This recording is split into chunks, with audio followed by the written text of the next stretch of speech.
Hello and welcome back to the Ain't Dead Yet podcast. We have a very special guest today, Mr. Khalil Rafati. There's a lot of different ways to introduce Khalil. You could go by his profession or professional standards and what he's created there. You could go by an author. You could go by a lot of things, but I want to introduce him as an inspiration. Thank you, brother. Yeah, man. When I look at you and when I learn about you and when I have conversations with others who know you, you bring a lot of light to this world. And I think that that's such a rare thing to see. So I thank you for being here. I thank you for making time today. It means the world to me. Yeah, it happened. It couldn't have happened more perfect. And as I said before we started, like, I'm super flaky with stuff like this. I'm incredibly difficult. I've got great intentions, but the truth is, with 15 locations, I think, in 6 different states, about to be 7 states, and probably 300, maybe 400 employees now at this point. I don't really know. I try not to think about that stuff too much. And then trying to manage my own personal brand and then just the ups and downs of life and travel and all that. I'm not intentionally flaky. I have great intentions, but it's very difficult to get me to sit still and pin me down. So that day when you were sitting out front, it was so funny because I walk up, I'm like, this guy's a fucking force to be reckoned with. And you're like, how you doing? I'm like, oh, fuck, what did I do? And then you said, I'm in town, we're going to do the podcast. And then I'm literally leaving tomorrow, flying to New York for 2 days, flying to Milan, flying back to New York for a day or two, and then Detroit after that. And God only knows where. So Here we are in divine timing, and I appreciate the invite. Yeah, we made it. Thank you. Yeah. And quick note on that too, shout out to a mutual friend of ours, Brett Ender. Oh. Brett is who connected us. Okay, Meat Mafia. Meat Mafia. Amazing. And Meat Mafia and Noble Origins, so quick plug to those guys. And you have Noble. Speaking of plug, let's do some plugs. I brought you some ketone IQ. Thank you, man. There you go, brother. For those of you watching, magic. These are magic. Truly. Yeah. Truly. And non-habit forming, which is super important. It is. But to have a nice boost and to lift that brain fog and not do caffeine, especially in the afternoon, because it affects my sleep. These are such game changers. Absolutely. Yeah. When I saw you, I guess it was last week, I saw you at Sun Life. Mm-hmm. So he was talking about multiple locations and all these employees. He's the founder of Sun Life Organics, which, if anyone, that I know in the Austin area, when you talk about juices or bowls or like community or just good vibes, that name comes up. I tell everyone about it. Thank you. It's my favorite place to stop after a long training run. I will strategically set my training run up so that I finish my whatever the volume is that day at Sun Life. Oh, I love that. There's a bunch of you guys. There's a bunch of ultra runners that are now doing that. And it started out with Rich Roll. He was the first one to discover us, the original sort of ultra man that made the sport famous. And then about 3 years ago, this other guy named Eli, I don't know Eli's last name. Really charismatic, very beautiful, interesting looking man. I think in 3 days, he's doing a 240-mile run. Oh, they started this morning, the Cocodona. Oh, okay, great. Yeah, great. I know you're talking about it. I can't remember his last name. I think it starts with a K, maybe? I don't know. Yeah, but I know you're talking about. Yeah, super. Beautiful hair. Yes. Yeah. We're on the same page. Just amazing guy. Actually, I was going through one of the worst moments of my life, but potentially the worst moment of my life. My mother was dying, and there was some other shit going on, some other noise, and man, I was hurting. I was fucking hurting, and and for the sake of what we're doing, full transparency, definitely suicidal ideation was creeping back in. Depression and anxiety were all-time highs, and I was just fucked. Like, if my mom wasn't dying, I can fight. I can handle just about anything. But my mom dying, it really took me. It hit me like off guard, because I got to become the hero in my own journey. I got to go back to Ohio, rescue my mom, buy her a house, shower her with gifts, send her on vacations. So I assumed I was off the hook in terms of well, she's going to pass and it's going to be like an after school special, and I'm going to hold her hand and I'll see her little spirit leaving her body and she'll tell me how proud she is. And nothing could be further from the truth. My mother had dementia and Alzheimer's, and she fell the fuck apart and deteriorated right in front of me. And we never had a great relationship, but my ego had a lot invested in this story of how I became the hero and I got to rescue my mother. And that's absolutely true. That does not insulate you from the pain of losing a loved one. And for anyone who's lost a loved one, my heart goes out to you. whether you're close, you know, with your parents or not, especially if it's a parent. Like, I just lost my dad too. And like, I didn't really shed a tear for my dad. I felt relief. I was like, God, thank God he's no longer struggling and he's no longer in pain.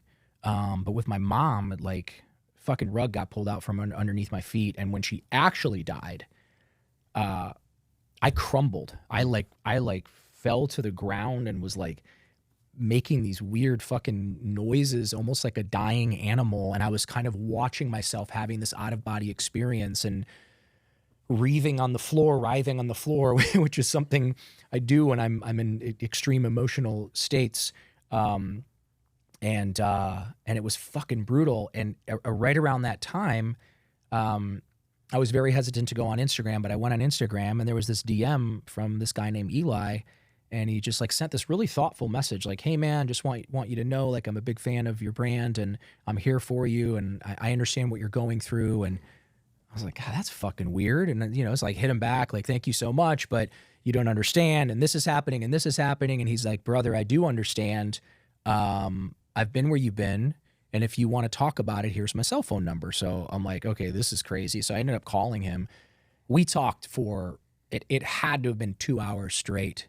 And the love and the support that I felt from this man, I was crying. You know, I don't know if he was crying. I was definitely crying. And you never know what someone's going through. You never know what someone's going through. Oliver Trevina, I'm probably mispronouncing his name. He's an actor and an entrepreneur. Oliver Trevina, also a stranger, reached out to me on Instagram via DM, and same thing. I talked to Oliver in the rain. My mother had just died. I'm bawling my eyes out. And this guy with this heavy fucking Scottish accent, maybe, or no, maybe it's English. I don't know. Very heavy Cockney accent. And was just like, you're okay, mate. You're okay. I'm here for you. I'm here for you. And I'm just like, who the fuck is this guy? Like, it was so weird. And that's why when you said, like, when we hop on this pod, like, is there anything that's off limit? Like, no, man, nothing's off limit, because there's probably somebody out there right now that's listening to this that's hurting or that doesn't think that they can get through the day. And, you know, I want them to know that I've been there.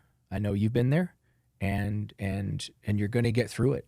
And I know, you know, I'm giving some unsolicited advice here, but if you ask God to be with you and you ask God to hold your hand and just to take away your fear and take away your sadness, take away your pain, if you do that on a consistent basis, moment by moment basis, help is going to come. I have empirical evidence of that, and I've gone through some gnarly shit, but I'm here to say that the power and grace of our living, loving God it's limitless.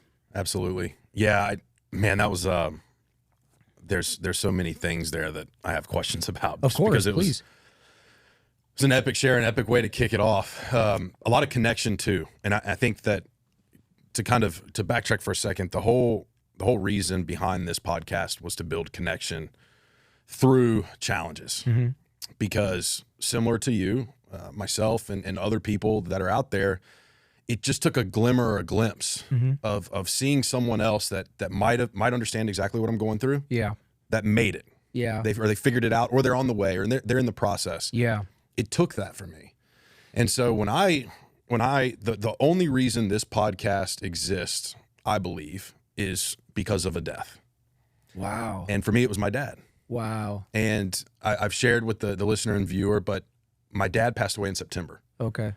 And we had a strained relationship. Yeah. He left when I was 5, and we became buddies at best, right? We had a very unique relationship. Okay. But friendly. Okay. We'd talk sports. Okay. But if it ever got too personal, we would become combative. Right? Like if it ever became too lovey-dovey, it was like, no, we can't go there. Okay. And so towards the end of his life, I was in therapy. I've been in therapy since I got sober, and I'm in therapy, and I'm talking to the therapist, and the therapist basically says, like, hey, you need to deal with this stuff from your childhood. You need to process it in some form or fashion. If you would like to process it with your dad, here's a way you could open up that conversation. So he gave me some tips and some pointers. He says, call him up and say, hey, if you're open to it, I would love to talk to you about my childhood and see if we can work through some things and we can grow in our relationship. But I need some time to crystallize it. I just want to see if you're open to it. Yeah. This is on a Tuesday. I call and have this conversation with my dad, and he says, absolutely. So we hang up the phone. I'm on top of the world. Yeah, I'm big like, weight lifted. I'm like, holy shit. Yeah. Thursday, I get a call. They found him dead No. in his apartment. And so we never got to have the conversation. And so that was the first piece of it. And my first reaction, it wasn't tears of sadness. Yeah. It was anger. Yeah, Like sure. the anger came back. The many stages of grief. And it was just like, oh, you got to be fucking kidding me. Yeah, you got robbed. And I'm like, all right. And then I remember asking God, though, because this comes from, my addiction story and everything even before that. When it's something big or it's something dark or it's something that's quote unquote bad in the present, there's something so beautiful if you're willing to see it on the other side of it. And so I remember asking God, like, what is it? Yeah. What is it, man? Because I need it right now more than ever. Well, long story short, 30, 45 days goes by. Final death certificate comes out. And he died of a cocaine overdose. Oh, fuck. Which was my drug of choice with drinking. It was my favorite thing to do. I loved mixing and matching those things. And I never knew that he had an issue. Yeah. And, he got to see me get sober. He got to see me do all these wonderful, amazing things, but he never could say, hey, I'm struggling, or hey, I have this. Yeah. And so that started the wheels turning. And then it was like, okay, I had some family say, we're not going to talk about this publicly. And I said, you know what? Thank you, God. Yes, we are. Yeah. Because if it helps one person, sure, it's worth it every single time. Of course. And I want to make, I want his life to really mean something. I don't want him just to get washed away. And so that's, for you to say what you said when you opened up there about kind of like, the whole point is to try to connect with people and help people and be vulnerable and tell the truth. Same thing here. And that's why the podcast exists. Because if someone's struggling, I want them to be able to say, hey, I'm not alone. Absolutely. I get messages on a daily basis that somebody saw a video on YouTube of me, or somebody saw my Instagram feed, or somebody read my book or read my other book, or saw some little mini documentary that somebody made about me that was in Germany. It's from all over the world. The book's now in a bunch of different languages. Let's just say that. And I get messages like straight up from people in like different languages. I don't even know what the fuck they're saying. And I have to respond back like I don't speak Russian, or I don't speak Bulgarian. I didn't even know Bulgarian was a language, but my book is in Bulgarian, or I don't speak Spanish. I get messages every single day from people claiming that my book changed their life, or that my story changed their life. Now, listen, I have been in recovery long enough to understand that certainly it wasn't my book, and certainly it wasn't me, that it was that glimmer, it was that glimpse. And when I got peeled off the streets by a guy named Bob Forrest, and I was placed into, it was at the time it was called MAPS, Musicians Assistance Program, or in my case, Failed Musicians Assistance Program. It's now Music Cares. But when they peeled me off the street and hosed me down and stuck me into a place where people that are indigent, however the word is pronounced, people who are fucking homeless and have nothing. Right. They put me in a facility. I wasn't there out of virtue. I wasn't there because I'm a good guy, or because I found God or whatever. Like, I was there because I physically couldn't walk from here to that door without gasping. And the overdoses kept more and more. The seizures started happening more and more. The beatings and the weird shit that was happening to me on the street kept happening. And physically, I had deteriorated to a place where my teeth were falling out of my head. I had ringworm. I had scabies. I was filthy. It took months for the bottom of my feet to be pink again. But while I was in that place, and Bob Forrest worked there, I just told this story to the guy's sister, but, and I'm going to keep it anonymous just because maybe he would get weird about it, but a very, very famous, probably, I would say top 5 most famous rock stars in the world came to visit Bob Forrest that day. And I shit myself. I was like, first of all, we were in a shithole. Yeah. What is this guy doing here? And I was so like freaked out that he was there that I didn't even go up to him. Because at the time, those people I'm from Ohio, those people are like supposed to be 50 feet tall and, have magic powers. And little did I know. So I was kind of peeking out the window and I'm like, fuck, man, that's so-and-so, that's so-and-so. And they're like, oh yeah, he comes here, every now and then. And when he left, I ran up to Bob and I said, what was so-and-so doing here? And he's like, I'm his sponsor. Mm. I'm like, why? And he's like, what do you mean why? And I'm like, well, he's like one of the biggest rock stars in the world. Why is he sober? And Bob just let out one of his famous cackles. He's like, "You're joking, right?"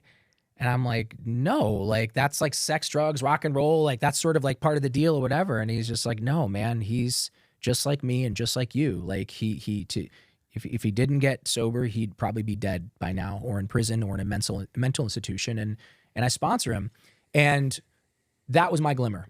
I'm man enough to admit that I am that pretentious and that shallow, that the fact that a famous rock star was sober and had a sponsor, and that I knew the guy that was sponsoring him, all of a sudden anything that came out of Bob's mouth became gospel to me. Absolutely. I listened to anything he said. Yeah. You know, he's like, "You got to go to meetings every single day." And I'm like, "Well, why didn't you say that to anybody else?" And he was so smart. He's like, "Well, Khalil, you're special. You're a shoot to die dope fiend. You're like me. And you have to go to meetings every single day." And I was like, "Well, what about the steps? And what about this?" And he's like, "Don't worry about any of that. I just want you at a meeting every single day for 1 year. And at the end of that year, if your life isn't way better, I will give you enough money to go get a hotel room and go get properly high."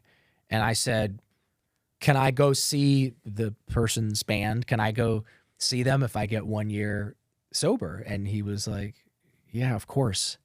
And I shit you not, it wasn't even a year later. It was 8.5 months later.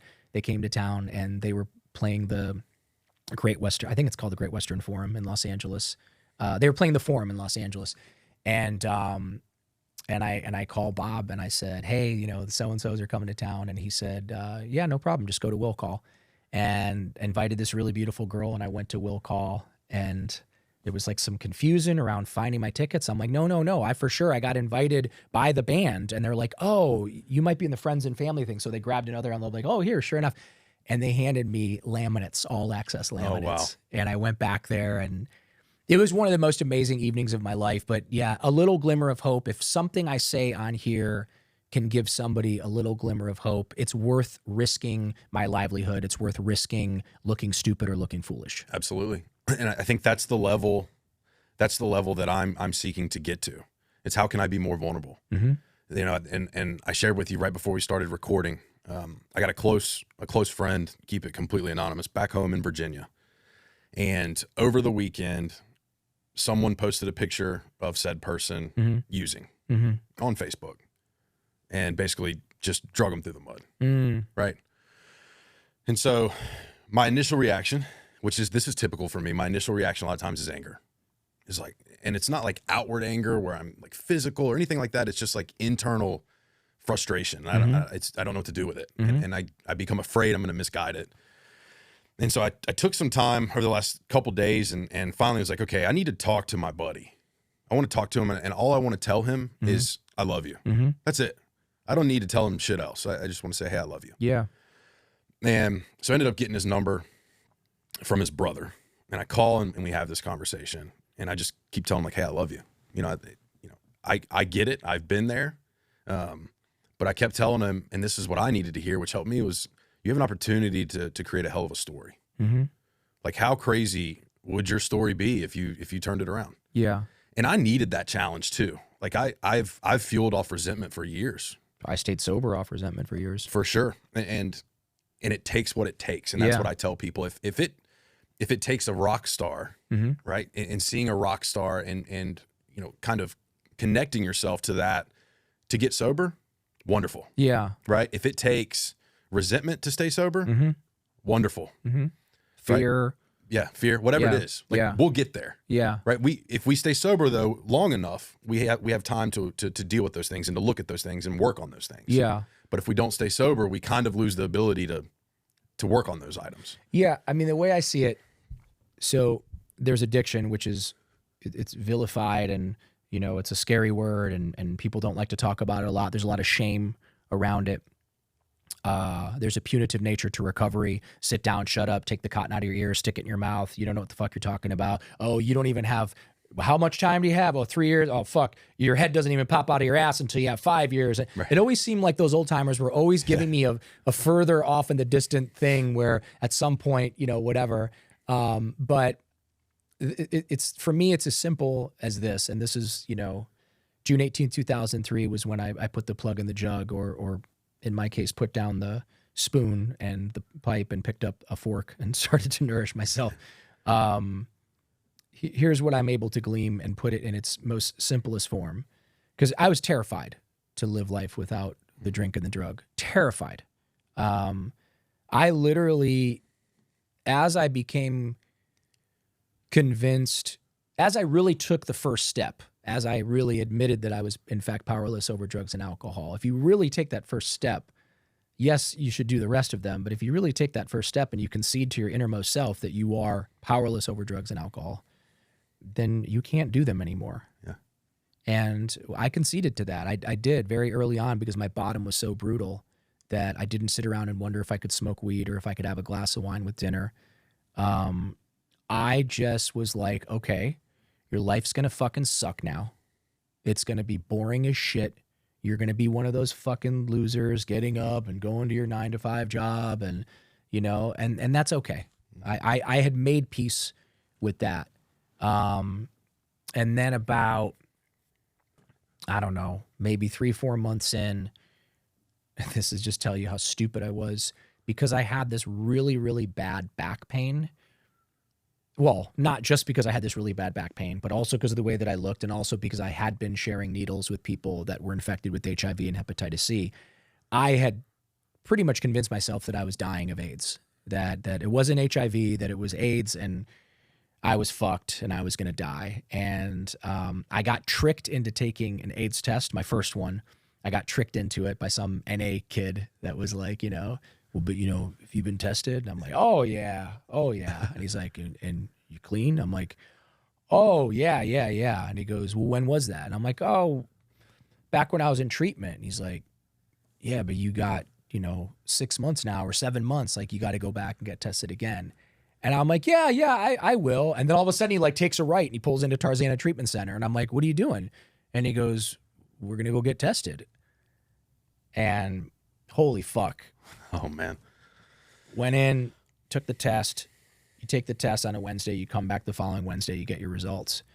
And I fell asleep at the Sober Living, and I slept through. He came in my room, he saw me sleeping, and he went to get his results on his own. I slept through the allotted time, and when I woke up, I couldn't fucking sleep at all back then. So big afternoon naps were very common for me. I would black out.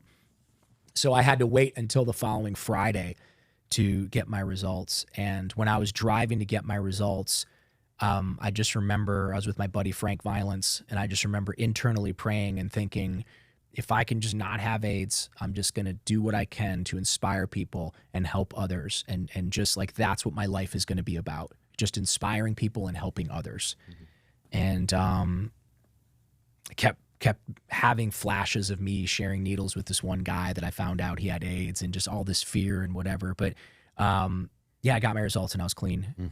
And then I got tested again, I was clean. Then I got tested for Hep C and I was clean. And it's a miracle, but I'll take it. Thank you, God. And even if I had it, whatever, having HIV or AIDS is no longer a death sentence. But that's where my life was at that time. And if you think about how much fear and how I had conceded that my life was going to suck, and then I look at my life today, and I'm just like, you've got to be fucking kidding me. Yeah.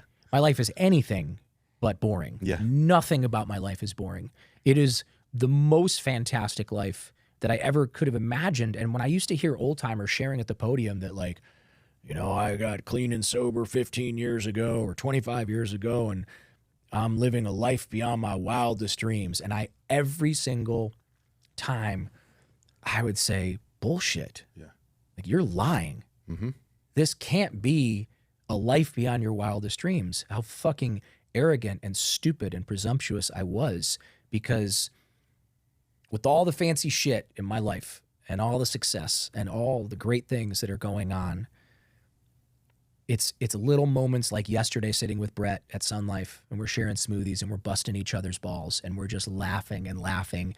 And or last week being at my house with my little kitten, she was the runt of the litter, sitting in my lap while the sunlight is filtering through the trees and the magnolias are blooming, and I'm smelling the scent of the magnolias. And like the simple things, being present in that moment and enjoying my friendships, enjoying my cat purring in my lap, enjoying my connection to God. Don't get me wrong, I love all the fancy shit. I love a good watch. I love a good fancy vacation, especially if someone else is paying. Mm-hmm. And I'm always going to say yes to that stuff if it fits in the schedule. But it's the peace of mind, it's the sense of self, and it's the shift from victimhood into having autonomy over my being. And I'll take it one step further.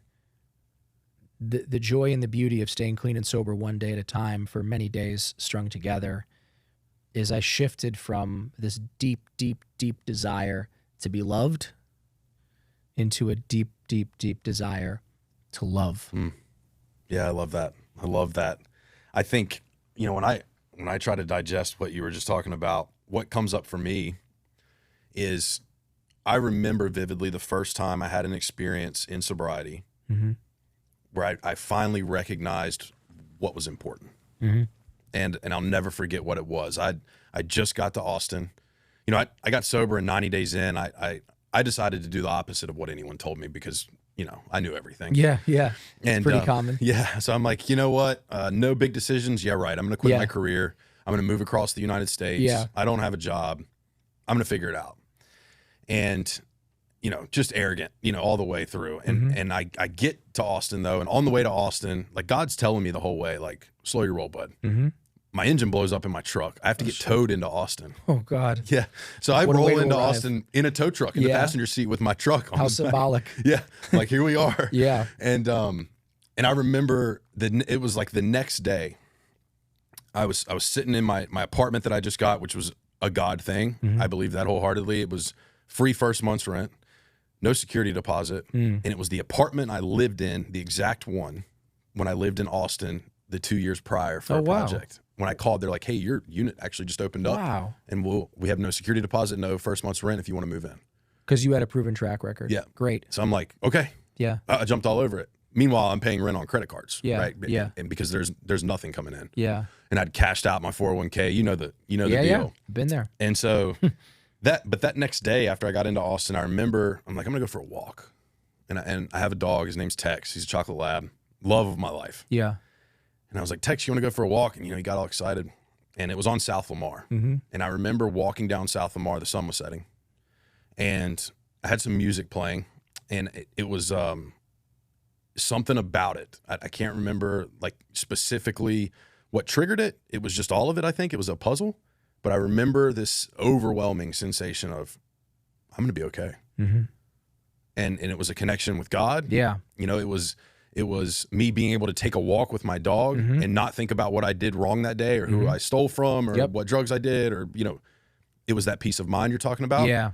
And I remember in that moment knowing, I said, okay, if I lose everything in life going all in on trying to help people, I'm at peace with it because at worst, it'll bring me right back here. Yeah. And I was good with it. Yeah. And it's like, let's send it, let's go for it. And kind of just stayed in that groove. And what I'll say is like, and I'm sure you can relate to this, it involves like death to self is huge, right? Being able to say, I'm not God, right? That was big for me. Like I don't want to be the God of my life anymore because I didn't do a very good job. I got in a pretty bad spot. Yeah. So being able to separate separate that for me was huge. But then to say like, okay, that means I need to have faith and trust that everything that's put in front of me, if it's aligned with the path I'm supposed to be on, I need to say yes. Yeah. I need to do it. Did you read the Surrender Experiment? I didn't. By Michael Singer? No. He wrote The Untethered Soul and the Surrender Experiment. And my problem with most self-help books is they're people that got famous helping people to get rich or whatever. Like if you peel back the curtain, like, and I'm just being an asshole, but like, what did Eckhart Tolle ever do? Like, it's one thing to just sit there and meditate all day and then, kind of borrow a bunch of Eastern philosophies and put them in a book. And it's an amazing book and I'm jealous of its success, but I was kind of like, but what's his life like? What did he build? What kind of legacy is there? Like he's helped tons and tons of people. And I got over that over the years. But even somebody like a Tony Robbins, who I'm obsessed with, I love him. He's helped me so much. But like in the beginning, I used to think to myself, but what did this guy build? What did he actually do? I know he's famous for helping people think that they can change their life, and he encourages them, and he studied NLP and all that stuff. Michael Singer went from being a loser, a nobody, But because he did what you said, he decided that he was going to say yes to life. Took a job he didn't want to take. He helped some people that he didn't really want to help. He moved somewhere that he didn't want to move to. And, you know, I'll spare you all the details in between, but Michael Singer went on to build a multi-billion-dollar company. No. So when I read his book, I know what he's done. I've listened to it probably 5 times on Audible, because it's not just pie in the sky bullshit. It's not just, you know, I love Napoleon Hill. I love Bob Proctor. I love all those cats. But what did they really do? Right. Where is the tangible thing that they created other than this message of, like, you know, you can change your life? This guy actually built something that had utility, and it's a software company. And he built this incredible temple where people can come from all over the world and worship. And he had these experiences that I almost wanted to say bullshit. Like when I was reading Autobiography Yogi by Paramahansa Yogananda, another amazing book, and I love the Self-Realization Fellowship, but I found it very difficult to accept these stories of how he was able to bring the kite down from the sky with his mind, and then his sister doubted him and said, well, bring down the other kite, and then he brought down the other kite with his mind. You know, there's a part of me that's a skeptic that's like, come on, bullshit. Well, I can't be skeptical about Michael Singer, because Michael Singer is a gangster. He created a multi-billion-dollar company and is insanely wealthy and has changed a lot of people's lives. And that was his philosophy, was he decided he would just surrender to everything and just allow God's will to enter his life. Yeah, I love that. And very similarly, I think what helps a lot of people that are fresh out, if you will, or fresh in, you know, in or out of their addiction, is seeing someone else that has been through that experience, right? That is so impactful and so critical. And I struggled around some of the step programs for a while, because I'm like, well, what about the people that don't make it in here? Like who's helping them? Who's the voice for them? And I remember thinking, like, having those thoughts, like, well, maybe one day I can figure that out, right? Once I get my head out of my own ass, I can try and figure that out. But to your point, people like you that are open, that are vulnerable, that say, hey, you know, I'm imperfect. Here's my life on a billboard. Judge away. All I care about is helping people. And I think that is the most freeing thing that I've experienced in sobriety. Yeah. Is the ability to do just that. Yeah. Just to say, hey, these are all my flaws. Here's how fucked up I am. Yeah. Right. And here's what I'm doing about it. Yeah. For me, it's a little bit different in the sense that, for many, many years, I mean, I sponsored people, I did tithing, I did, to the best of my ability, I tried to do good each day in the day that I was in, but I was very much out for myself. I was very much out for me and building financial independence. I wanted to be able to take care of my mom. That was a big motivator for me, even though we didn't have a great relationship. I wanted to have a girlfriend, like a hot girlfriend, maybe wife someday, maybe kids, but wasn't too sure about that. But for me, it was like, in the beginning, I wanted to help everybody. You know, I want to do good, because there was a high that came from helping people. There was a high that came from sponsoring a bunch of guys.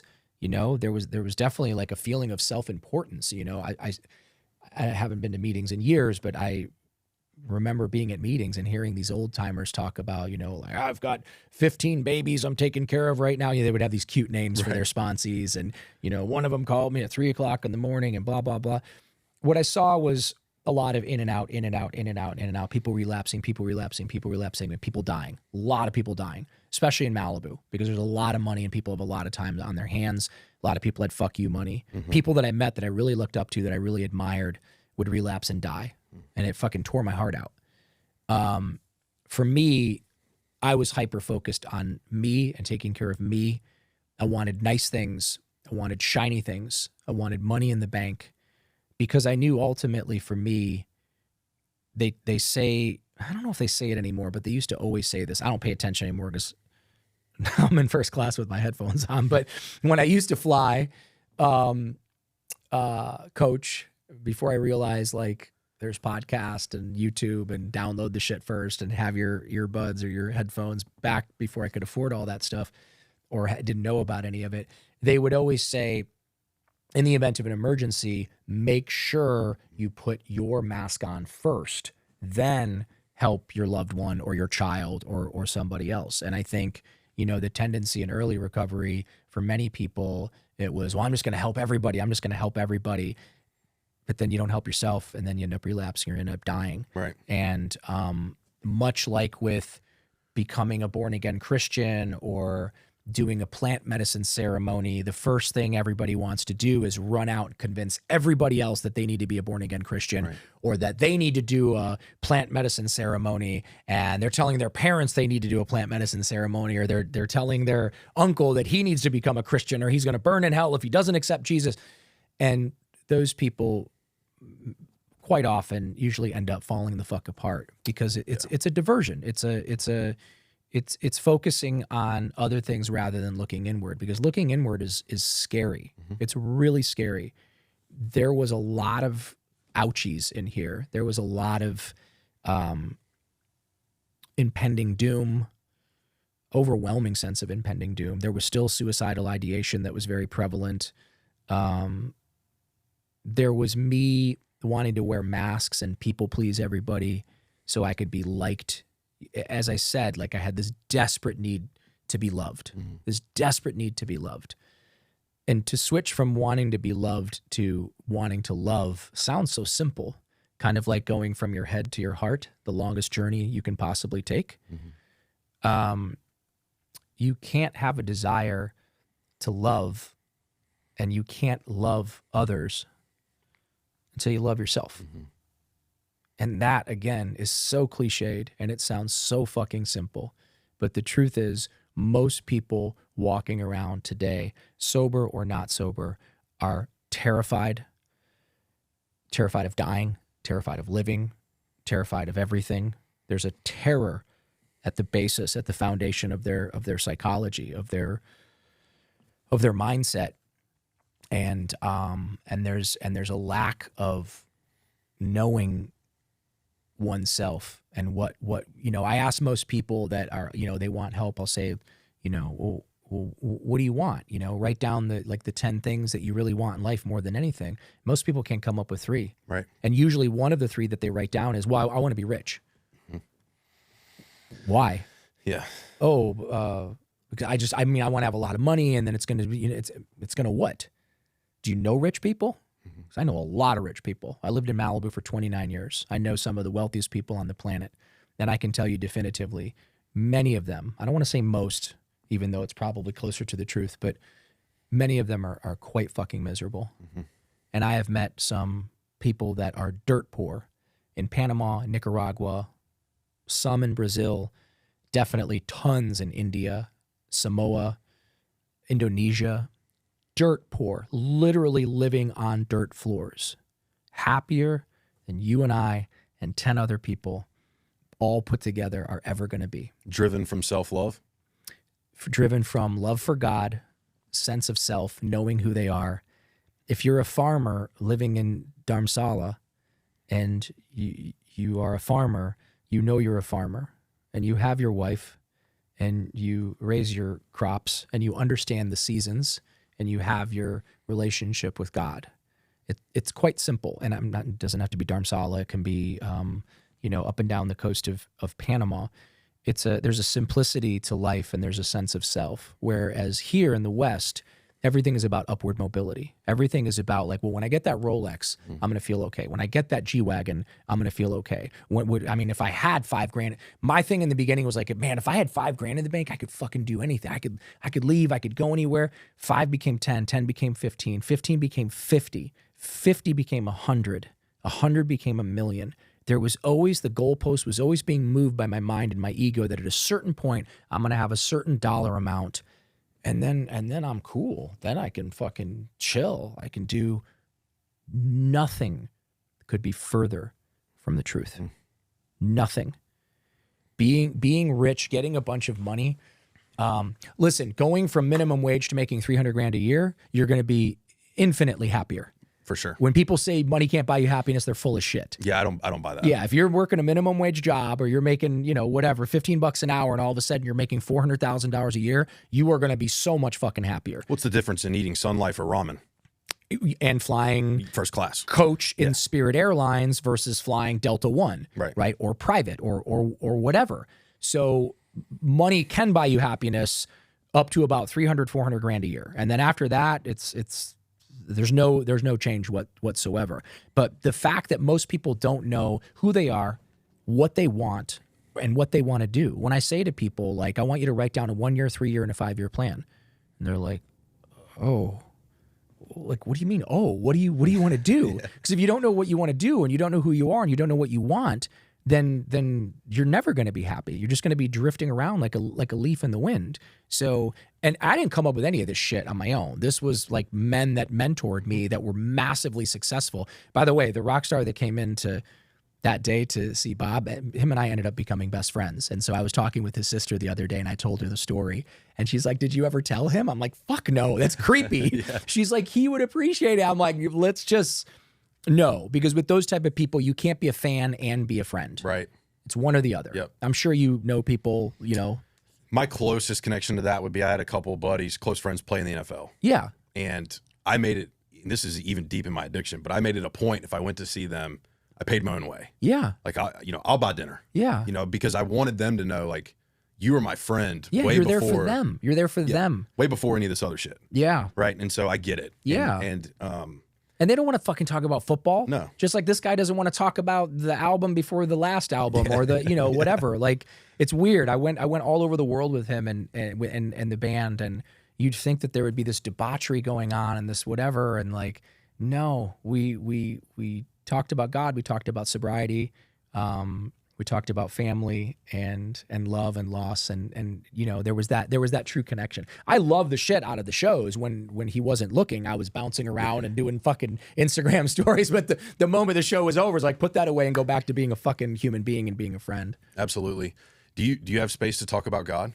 Yeah, of course. I would love that. And I've listened to other podcasts, and then, I've listened to the book, and then I've read through the book, and I Forgot to Die. And I think that this is an important thing for people struggling to hear in different ways. And I'm interested on your perspective in it. Like you, and unless this has been updated, you can tell me, but like you, I don't think of God as this man in the sky. Although it could be. It could be. I have no idea.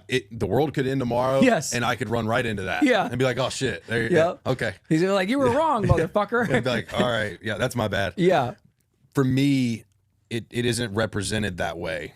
And I want people to know that when, there's a lot of talks in step programs and other things, when you get sober, like you have to have a higher power. I want people to know that it does not have to be a very specific thing. Right. It doesn't have to be what everyone else sees. It's your higher power. Right. And for me, that's been important to share with people, because I remember early on being in a meeting, and there was someone that had some, significant sobriety. We were talking a couple decades. And there was like a running joke that their higher power was a doorknob. Yeah. I heard that in the beginning too. Yeah. People would say that you can make a doorknob your high. I didn't really jive with that. Right. That's hard to connect with. Yeah. For me, it was like I need something that I can't see. Yeah. And can't fully understand all the time. Yeah. To believe in. Well, if you could see God and you could understand God and you knew exactly what God's name was, then everybody would be a little angel and pious and nobody would do anything wrong, right? It has to be a mystery. All of this is a game. Maybe it's a test. Maybe it's a game. Maybe it's a test and a game put together. Maybe it's simply God. Maybe this is God, and this is God experiencing God. It's a little out there, but I'm following. Yeah, we're particles of this benevolent being that we can't wrap our heads around this, but is all knowing and all loving and always was and always will be. And we are parts of that. We are particles of that. As far as I can tell, drawing on psychedelic experiences in my youth, drawing upon experiences that I had in India, in Indonesia, in Catholic churches, at the Hare Krishna temple. I've had a long search for God, and I'm still seeking God to the best of my ability on a daily basis. Having said all of that, with all of my experiences and all of my travel, I have no fucking idea what I'm supposed to call God, how I'm supposed to address God, how I'm supposed to pray, how I'm supposed to not pray. I just have this relationship with whatever it is that created all of this. And I talk to that thing. And by talk to, some people would say pray. Right. But I don't like get up in the morning and do Our Father who art in heaven, although I think it's beautiful. And I love Emmett Fox's interpretation of the Lord's Prayer, as well as the Sermon on the Mount. But I get up in the morning and I just say, God, thank you so much for all of this. Thank you for the roof over my head. Thank you for the clean water that I get to bathe in. I do a walking gratitude list. A lot of times I do it out loud because I'm up very early in the morning and it seems more powerful if I say it out loud. I get into an attitude of gratitude, and then I forgive myself for my little weird quirks, and I know that I'm a work in progress, but I'll catch myself spending too much time on the internet, like looking at watches or shit like that Right. shouldn't matter, but they do to me. I love watches. I love necklaces. It's silly, but I love shiny things. And I love shiny things.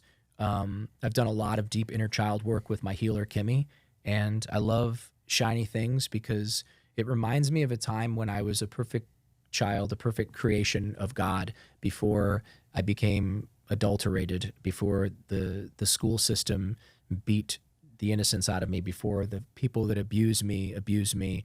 But there was a time when I was a truly a child of God before all of the baggage and all the bullshit. And that little boy, that little being likes shiny things.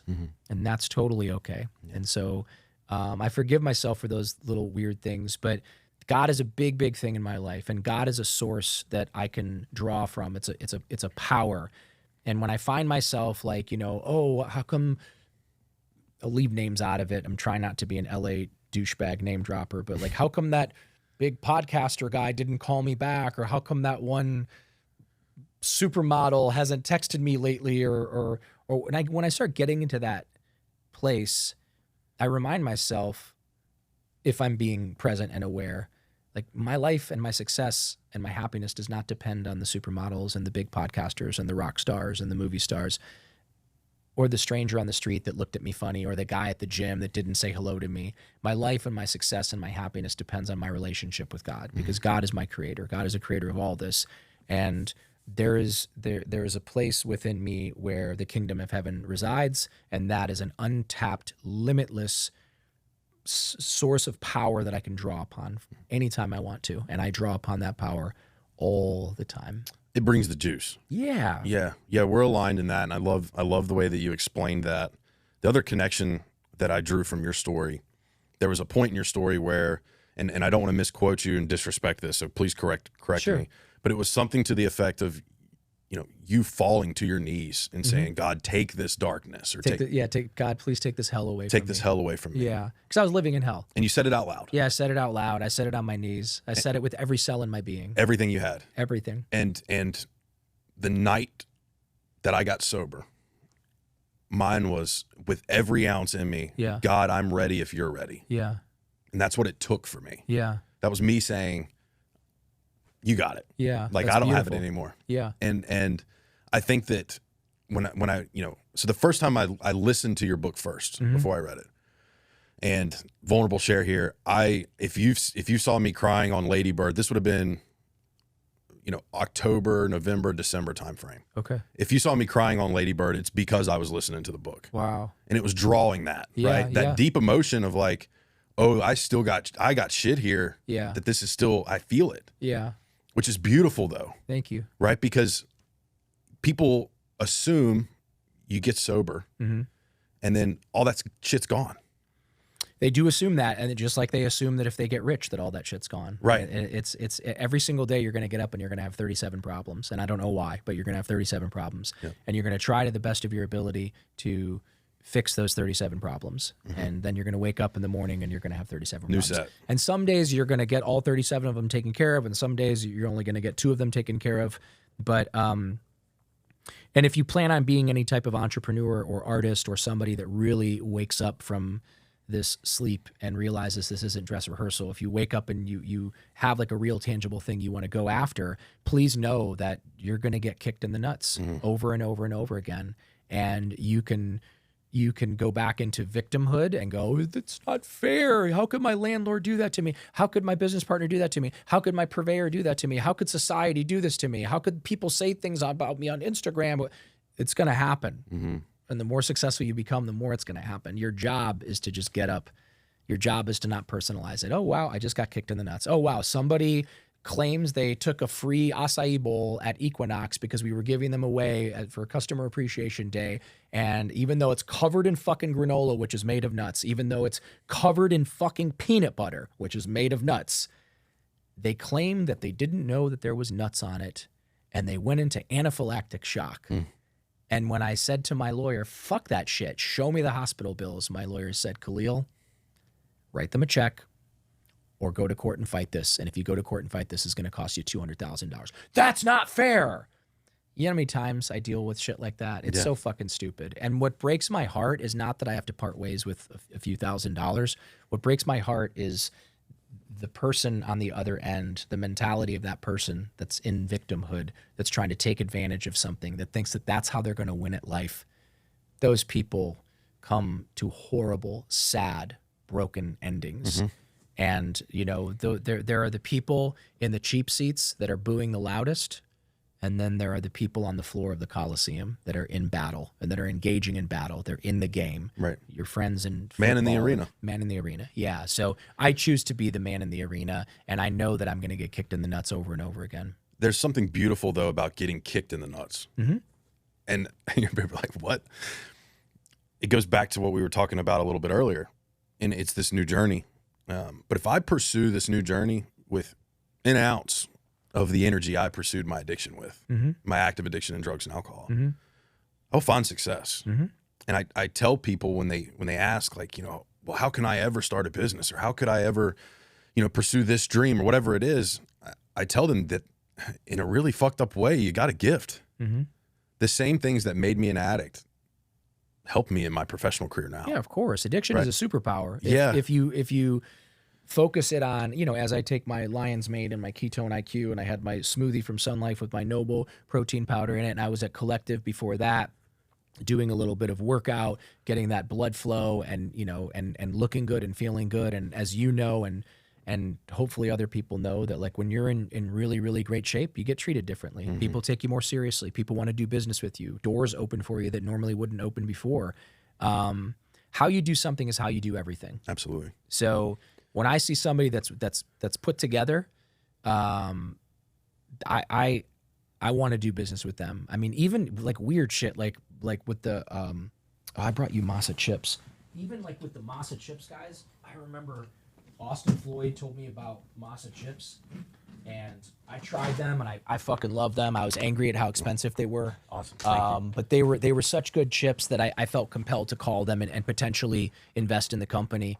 And I started listening to how articulate these two young men were. But what really got me the most was the fact that the one dude was like hardcore Christian and like really deep into his faith. And then the other guy was like hardcore Orthodox Jew and like super into his faith and like couldn't talk on the phone on Fridays and Saturdays. And I loved that. That like tickled me pink. I was like, this is amazing. I want to be involved with these guys. And then one of them came to Austin to meet with me, and he brought his fiance with him. And I took one look at his fiance, and I literally inside my head, I was like, you better get your checkbook. Yeah. Because if that man got that woman to be his future bride, and he's that into God, and his partner's that into God, this company is going to be massively successful, because how you do something is how you do everything. I totally agree. And what a gift it is, though, I think, to live in a place where we're surrounded by that all day. You mean Austin? Yes. Yeah. Austin, all day. Texas. All day. And I try to find, you know, intelligent ways. I'm not the most intelligent, but I try to find intelligent ways to explain that to people. Like when I go home, I love my hometown. Yeah. Roanoke, Virginia. It's a wonderful place. It's in a valley. It's in the Blue Ridge Mountains. Beautiful. Nice. Massive drug problem. And when I go home, or I have these conversations with friends, and like, well, when are you coming back home? And I'm like, I'm not coming back home.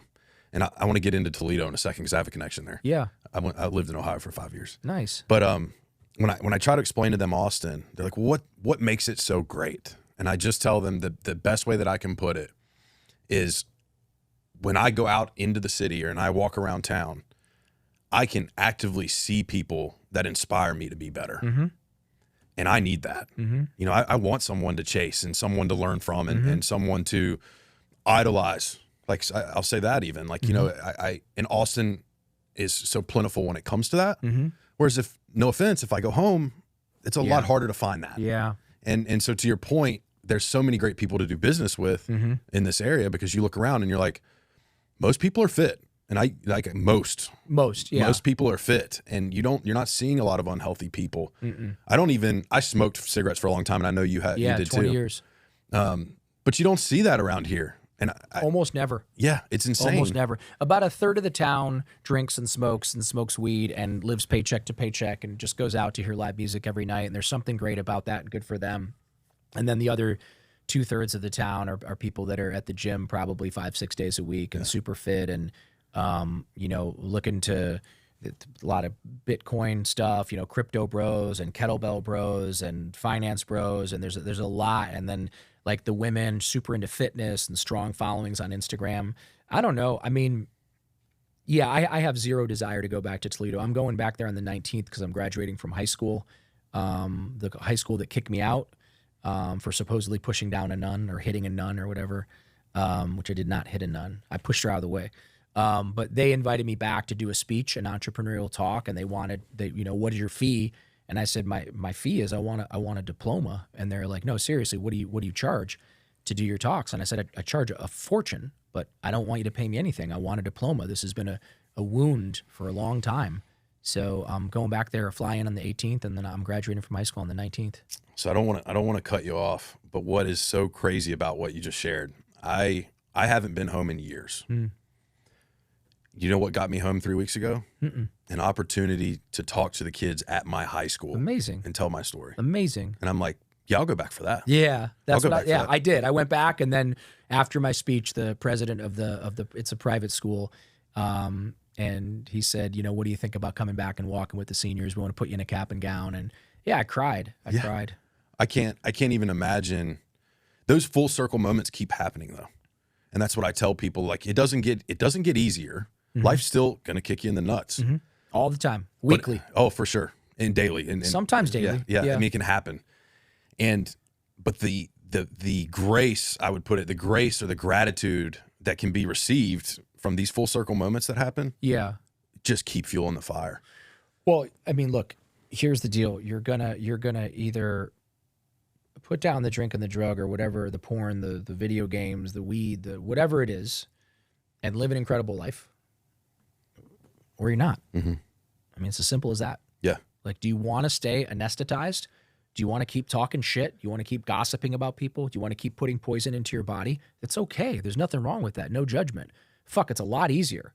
It's a lot easier to eat a bunch of wings and drink 12 beers and watch these sports teams and delude yourself into believing that you are those sports teams. When I hear people saying like, can you believe it? We finally won a game last night. And I'm like, you didn't win a game. Right. You're working a shit job that you hate. And you're in a relationship that you don't have the courage to get out of, even though it's no longer serving you. And you look like a bucket of shit and you're physically unhealthy and you're not contributing, you're taking. And you won a game last night? No, they won a game last night. People will use religion, sports, drugs, alcohol, gossiping, shopping, slandering people to stay numb and to stay sleeping. So you can do that, and I don't blame you. That is the fucking much easier way initially. But unfortunately, at the end of your life, I do believe you are going to come to the realization that the effort and the courage it takes to put that shit down, to look inward, to realize who you are and what you want, and to fucking go for it. The pain and the struggle of what we're talking about, yeah, it's a motherfucker. But the pain and the struggle of regret is much, much worse. And I never want to get to the end of my life and say, man, I coulda, man, I shoulda, man, I wish I would have tried. Man, I wish I would have just told her that I loved her. Man, I wish I would have just tried to do that business, or I wish I would have I could have wrote that book, or I could have wrote those songs. I could have did that record. I could have, fuck that. No, I made a decision that I was going to fucking go for it with no guarantee that things were going to work out, because I knew that it would be better to quote unquote fail, which you can't really fail, but I was going to try to build an incredible life for myself, or going back to the dope. Yeah. So I chose the incredible life. Yeah. I couldn't have said that any better if you gave me 10 years to practice it, because it's so true. I've talked about this on a previous episode. People talk about simple, but easy and hard neither one of those are the same as simple, right? Simple is like, this is the item. It's very simple, but to do that item can be very hard. Right. Yeah, and you don't have to be smart. I'm dumber than shit, right. And I've built an empire. Yeah. You don't have to be smart to be successful. That's a big fucking lie. You don't have to come from a good family, because certainly I didn't. You don't have to be educated, because clearly at 54 years old, the fact that I don't have a high school diploma and yet I've still be able to amass a small fortune and live an incredible life. You don't have to be anything, but you do have to make a decision. And to me, there's no gray area. Right. You know, there's no gray area. My buddies that weren't like really addicts, that just slowly bled out over time, that are back there in Ohio, swollen and bloated and on what do you call those things? For high cholesterol. I don't even know. Oh, the medication that they give people for high statins. Okay. All my buddies that are back there with the big giant swollen old man faces, and their hair's gone, and the belly's out to here because their organs are being crushed by all this excess weight, and they're on statins, and they got 3 ex-wives and all that stuff. Man, that scares the shit out of me. But Yeah. even as a kid, I saw that and I was like, you know what? I'm getting the fuck out of here. Yeah, I can connect with that too. I mean, look, to wake up every day early before the sun comes up and to go run 10 miles and hit a lift and sauna and plunge and journal and meditate, it's not easy. Nope. But damn, it's worth it. It's so rewarding. It's so worth it. Yeah. Because to your point, the pain, I don't know if I could actually deal with the pain of one day being the guy that could have done all those things and could have had this beautiful life and could have married his dream woman and you know, had a family and all these things. But instead, I'm sitting on the couch with, you know, my belt about to blow wide open, with high blood pressure, stressed out, freaking out, and living in this life of regret. Like, no, fuck that. Like, I'm gonna wake up. When I wake up in the morning and I have those thoughts of like, I don't really need to do this today, I play the tape forward. And I'm like, nope, I know what happens or what it leads to if I don't do this today. And 60% of the country has less than $1,000 in savings. 60% of the company, over half the country, over half the country is obese. Yeah. It's fucking heartbreaking. And going back to how you do something is how you do everything. It's just, for me, and I talk about this all the time on my Instagram, I just get 1% better every day. And it doesn't seem like a lot. I learned about it from Tim Ferriss when he first wrote his book, 4 Hour Body, and he talked about Kaizen and just doing one little simple thing each day. I didn't understand compounding, and I still don't understand compounding.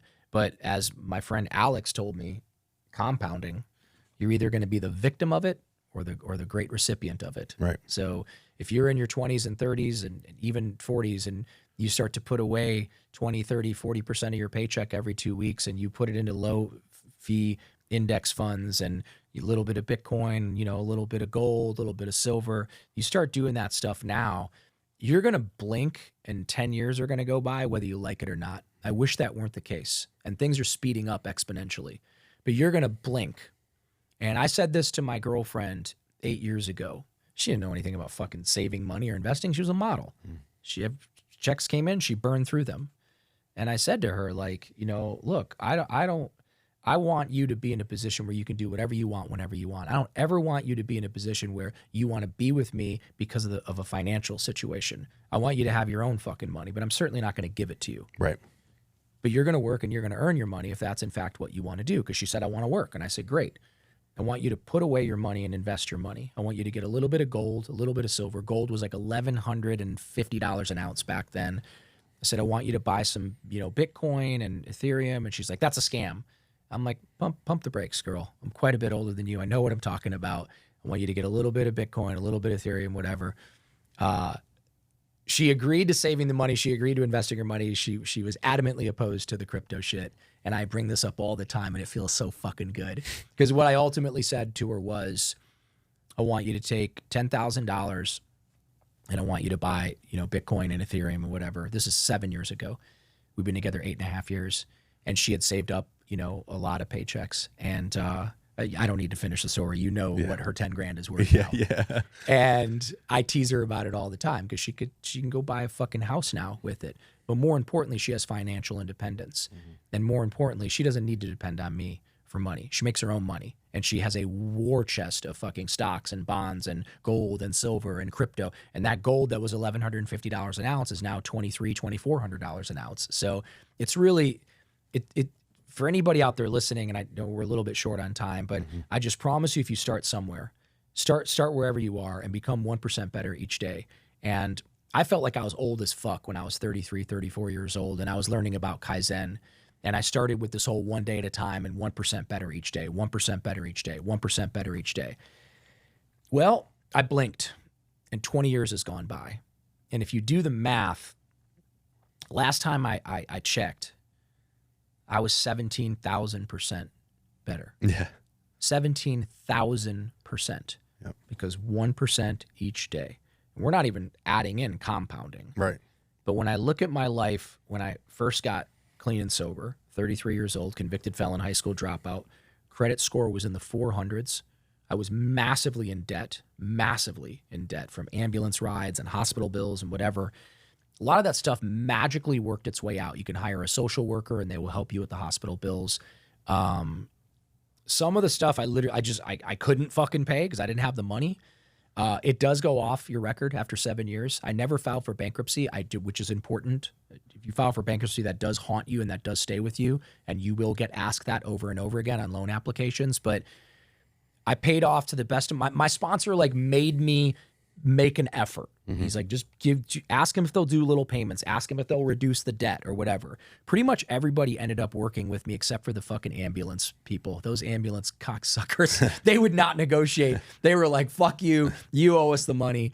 And there was a rehab as well that I had gone to with my girlfriend a couple years prior to getting off all the shit. And her dad put the down payment down, but I signed the paperwork when I was all fucked up.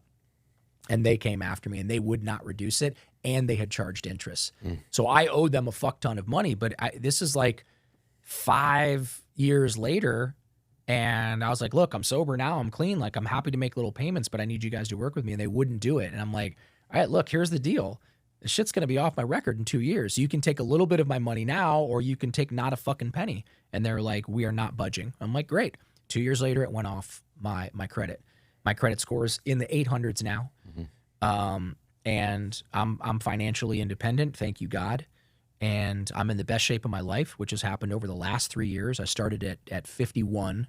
I decided I'm just going to go for it and finally get into that where I can take my shirt off shape, which I finally can. I still got a little fucking flab here and there, yeah. But that's okay. Yeah. I never felt comfortable. I always look decent with a shirt on. I never felt comfortable at the beach or at the quarry or wherever. I never felt comfortable with my shirt off. I feel comfortable with my shirt off now. I like to walk around my house with no shirt on now because I had a lot of friends that would do that. And I have friends with this guy named Kelly. He's a surfer and he looks so fucking good. And it's like the guy never has a shirt on. It drives me nuts. Yeah. And I decided to get in the best shape of my life. I'm the happiest I've ever been by a fucking long shot. But all of that came from just getting 1% better each day. Yeah. So I have it tattooed 2%. Wow. Okay. Because I believe in the compounding effect. Yeah. Of just do a little bit today. Yeah. Just do a little bit. Yeah. It doesn't have to be anything. You're more ambitious than me. Yeah, I went 2%. Of course, wow. I had to be a little bit aggressive. Yes. But 2%, and this is before I got sober. Okay. I was using it in my professional career. I want to be 2% better, 2% better. Okay. And then when I got sober, I'm like, oh, this is the same shit. Yeah.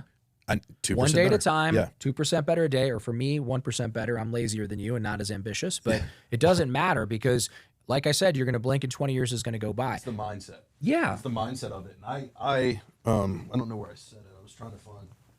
Oh. So I know we're short on time. Yep. And I want to make sure that I plug this book because, and I don't do this a lot, and people that watch the podcast know this. I've read plenty of books. Mm-hmm. But I believe this is one of the books. If you read it, it will impact you, right? I can't say exactly what the impact will be for each person, but there will be impact. Thank you. And if you're sitting there watching or listening to this right now and you're like, okay, they said get 1% better. What can that be? What would that be? Mm-hmm. Go order this book. That's your 1% for the day. Oh, I appreciate that. And I Forgot to Die. I love the title. Thank you.